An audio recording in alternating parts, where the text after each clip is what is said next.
नमस्कार। नूतन दीक्षित की कहानियां चैनल पर आपका स्वागत है। मैं नूतन दीक्षित आज सुना रही हूँ मुंशी प्रेमचंद की लिखी कहानी गैरत की कटार।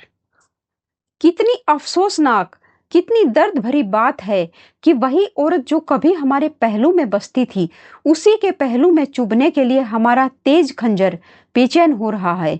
जिसकी आंखें हमारे लिए अमृत के छलकते हुए प्याले थी, वही आंखें हमारे दिल में आग और तूफान पैदा करें। रूप उसी वक्त तक राहत और खुशी देता है जब तक उसके भीतर एक रूहानी नेमत होती है, और जब तक उसके अंदर औरत की वफा की रूह हरकत कर रही हो, वरना वह एक तकलीफ देने वाली चीज है, जहर और बदबू से भरी हुई, इसी काबिल कि वह हमारी निगाहों से दूर रहे और पंजे और नाखून का शिकार बने।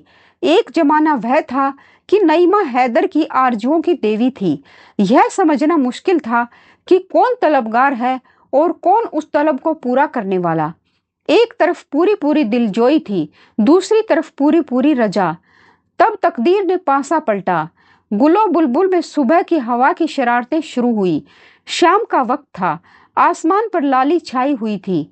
नईमा उमंग और ताजगी और शौक से उमड़ी हुई कोठे पर आई। शफक की तरह उसका चेहरा भी उस वक्त खिला हुआ था। एन उसी वक्त वहां का सूबेदार नासिर अपने हवा की तरह तेज घोड़े पर सवार उधर से निकला। ऊपर निगाह उठी तो हुस्न का करिश्मा नजर आया कि जैसे चांद सफक के हौज में नहा कर निकला है।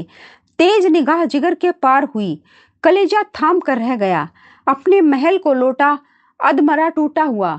मुसाहबों ने हकीम की तलाश की और तब राह रस्म पैदा हुई। फिर इश्क की दुश्वार मंजिलें तय हुई। वफा और हया ने बहुत बेरुखी दिखाई, मगर मोहब्बत के शिकवे और इश्क की क्रूफ तोड़ने वाली धमकियां आखिर जीती। अस्मत का खजाना लुट गया। उसके बाद वही हुआ जो हो सकता था। एक तरफ से बदगुमानी, दूसरी तरफ से बनावट और मक्कारी।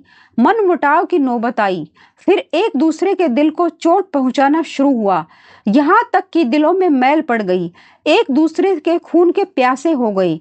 नईमा ने नासिर की मोहब्बत के गोद में पनाह ली, और आज 1 महीने की बेचैन इंतजारी के बाद हैदर अपने जज्बात के साथ नंगी तलवार पहलू में छिपाए अपने जिगर के भड़कते हुए शोलों को नईमा के खून से बुझाने के लिए आया हुआ है। आधी रात का वक्त था और अंधेरी रात थी। जिस तरह आसमान के हर समरा में हुस्न के सितारे जगमगा रहे थे, उसी तरह नासिर का हरम भी हुस्न के दीपों से रोशन था। नासिर 1 हफ्ते से किसी मोर्चे पर गया हुआ है, इसलिए दरबान गाफिल है। उन्होंने हैदर को देखा, मगर उनके मुंह सोने चांदी से बंद थे। ख्वाजा सराओं की निगाह पड़ी, लेकिन वे पहले ही एहसान के बोझ से दब चुके थे। ख्वासों और कनीजों ने भी मतलब भरी निगाहों से उसका स्वागत किया, और हैदर बदला लेने के लिए नशे में गुनाहगार नईमा के सोने के कमरे में जा पहुंचा, जहां की हवा संदल और गुलाब से बसी हुई थी। कमरे में एक मोमी चिराग जल रहा था। उसी की भेद भरी रोशनी में आराम और तकल्लुफ की सजावटें नजर आती थी, जो सतीत्व जैसे अनमोल चीज के बदले में खरीदी गई थी।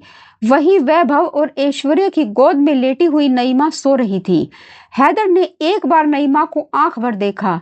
वही मोहिनी सूरत थी, वही आकर्षक लावण्य और वही इच्छाओं को जगाने वाली ताजगी। वही युवती जिसे एक बार देखकर भूलना असंभव था। हाँ, वही नईमा थी। वही गोरी बाहें जो कभी उसके गले का हार बनती थी। वही कस्तूरी में बसे हुए बाल जो कभी कंधों पर लहराते थे। वही फूल जैसे गाल जो उसकी प्रेम भरी आंखों के सामने लाल हो जाते थे। इन्हीं गोरी गोरी कलाइयों में उसने अभी अभी खिली हुई कलियों के कंगन पहनाए थे, और जिन्हें वह वफा के कंगन समझती थी। इसके गले में उसने फूलों के हार सजाए थे और उन्हें प्रेम का हार ख्याल किया था। लेकिन उसे क्या मालूम था कि फूलों के हार और कलियों के कंगन के साथ वफा के कंगन और प्रेम के हार भी मुरझा जाएंगे। हाँ, यह वही गुलाब के से होंठ हैं जो कभी उसके मोहब्बत में फूल की तरह खिल जाते थे, जिनसे मोहब्बत की सुहानी महक उड़ती थी। और यह वही सीना है जिसमें कभी उसकी मोहब्बत और वफा का जलवा था, जो कभी उसके मोहब्बत का घर था। मगर जिस फूल में दिल की महक थी, उसमें दगा के कांटे हैं। हैदर ने तेज कटार पहलू से निकाली और दबे पांव नईमा की तरफ आया, लेकिन उसके हाथ न उठ सके। जिसके साथ उम्र भर जिंदगी की सैर की, उसकी गर्दन पर छुरी चलाते हुए उसका हृदय द्रवित हो गया। उसकी आंखें भीग गई। दिल में हसरत भरी यादगारों का एक तूफान सा। तकदीर की क्या खूबी है कि जिस प्रेम का आरंभ ऐसी खुशी से भरपूर हो, उसका अंत इतना पीड़ाजनक हो। उसके पैर थरथराने लगे, लेकिन स्वाभिमान ने ललकारा। दीवार पर लटकी हुई तस्वीरें उसकी इस कमजोरी पर मुस्कुराई, मगर कमजोर इरादा हमेशा सवाल और अलील की आड़ लिया करता है। हैदर के दिल में ख्याल पैदा हुआ, क्या इस मोहब्बत के बाग को उजाड़ने का इल्जाम मेरे ऊपर नहीं है? जिस वक्त बदगुमानियों के अखुए निकले, अगर मैंने तानों और धिक्कारों के बजाय मोहब्बत से काम लिया होता तो आज यह दिन न आता। मेरे जुल्मों ने मोहब्बत और वफा की जड़ काटी। औरत कमजोर होती है, किसी सहारे के बगैर नहीं रह सकती। जिस औरत ने मोहब्बत के मजे उठाए हों और उल्फात की नाज बर्दारियां देखी हों, वह तानों और जिल्लतों की आंच क्या सह सकती है? लेकिन फिर गैरत ने उकसाया कि जैसे वह धुंधला चिराग भी उसकी कमजोरियों पर हंसने लगा। स्वाभिमान और तर्क में सवाल जवाब हो रहा था कि अचानक नईमा ने करवट बदली और अंगड़ाई ली। हैदर ने फौरन तलवार उठाई। जान के खतरे में आगा पीछा कहाँ, दिल ने फैसला कर लिया। तलवार अपना काम करने वाली थी कि नईमा ने आंखें खोल दी। मौत की कटार सिर पर नजर आई। वह घबरा कर उठ बैठी। हैदर को देखा, परिस्थिति समझ में आ गई। बोली, हैदर। हैदर ने अपनी झेप को गुस्से के पर्दे में छिपाकर कहा, हाँ मैं हूं हैदर। नईमा सिर झुकाकर हसरत भरे ढंग से बोली, तुम्हारे हाथों में यह चमकती हुई तलवार देखकर मेरा कलेजा थरथरा रहा है। तुम्ही ने मुझे नाजबरदारियों का आदी बना दिया है। जरा देर के लिए इस कटार को मेरी आंखों से छिपा लो। मैं जानती हूं कि तुम मेरे खून के प्यासे हो, लेकिन मुझे न मालूम था कि तुम इतने बेरहम और संगदिल हो। मैंने तुमसे दगा की है, तुम्हारी खतावार हूं। लेकिन हैदर, यकीन मानो, अगर मुझे चंद आखिरी बातें कहने का मौका न मिलता तो शायद मेरी रूह को दोजख में भी यही आरजू रहती। मौत की सजा से पहले अपने घर वालों से आखिरी मुलाकात की इजाजत होती है।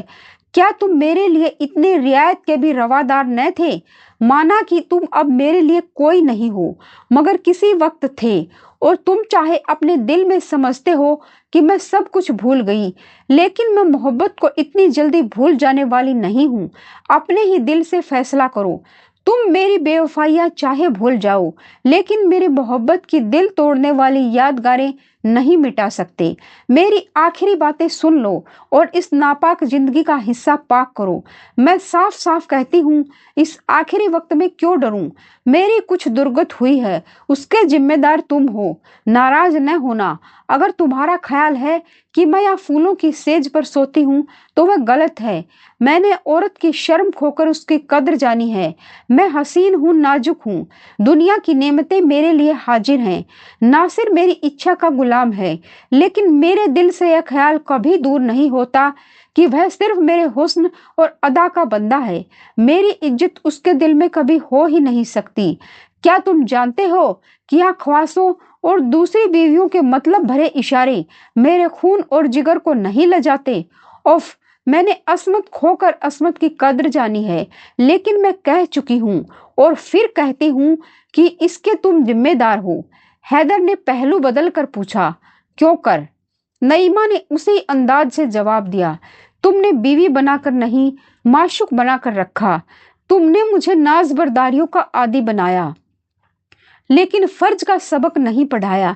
तुमने कभी न अपनी बातों से न कामों से मुझे ख्याल करने का मौका दिया कि इस मोहब्बत की बुनियाद फर्ज पर है।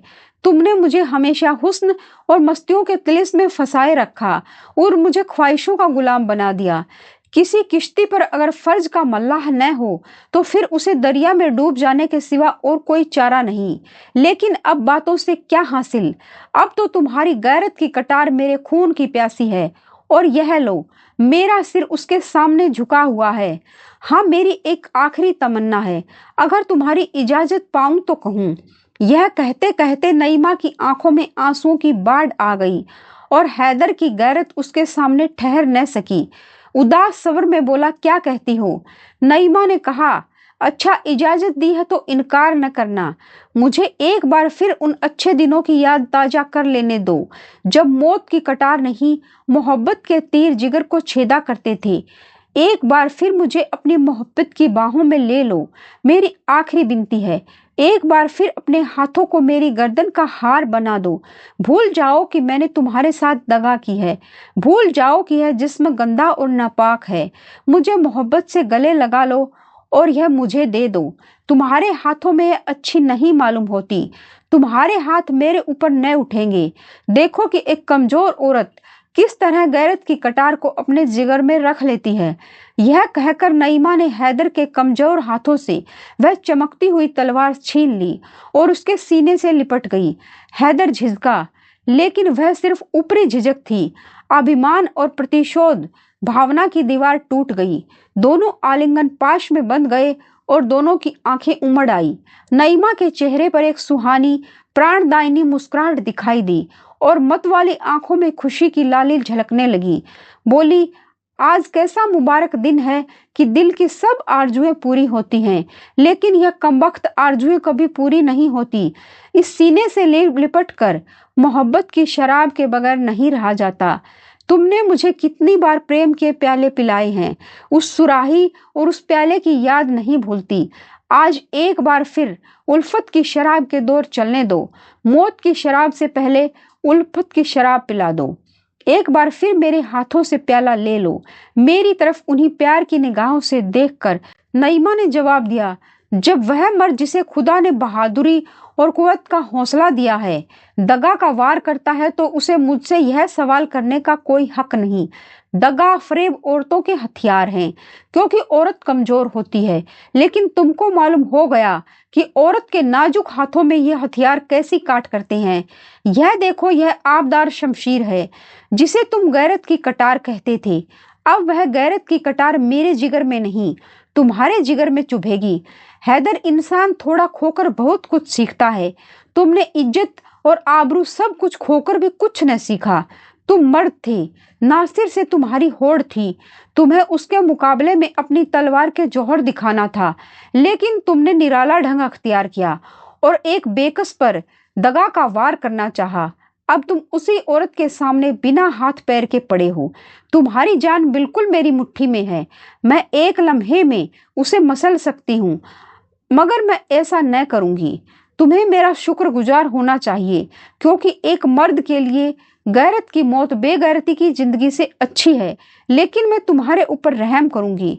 मैं तुम्हारे साथ फयाजी का बर्ताव करूंगी, क्योंकि तुम गैरत की मौत पाने के हकदार नहीं हो। जो गैरत चंद मीठी बातों और एक प्याला शराब के हाथों बिक जाए, वह असली गैरत नहीं है। हैदर, तुम कितने बेवकूफ हो। क्या तुम इतना भी नहीं समझते कि जिस औरत ने अपनी असमत जैसी अनमोल चीज देकर यह ऐश और तकल्लुफ पाया, वह जिंदा रहकर इन नेमतों का सुख जुटाना चाहती है। अब तुम सब कुछ खोकर जिंदगी से तंग नहीं हो, तो मैं कुछ पाकर क्यों मौत की ख्वाहिश करूं। अब राहत बहुत कम रह गई है। यहाँ से जान लेकर भागो, वरना मेरी सिफारिशें भी तुम्हें नासिर के गुस्से की आग से न बचा सकेंगी। तुम्हारी यह गैरत की कटार मेरे कब्जे में रहेगी और तुम्हें याद दिलाती रहेगी कि तुमने इज्जत के साथ गैरत भी खो दी है। आप सुन रहे थे मुंशी प्रेमचंद की लिखी कहानी गैरत की कटार।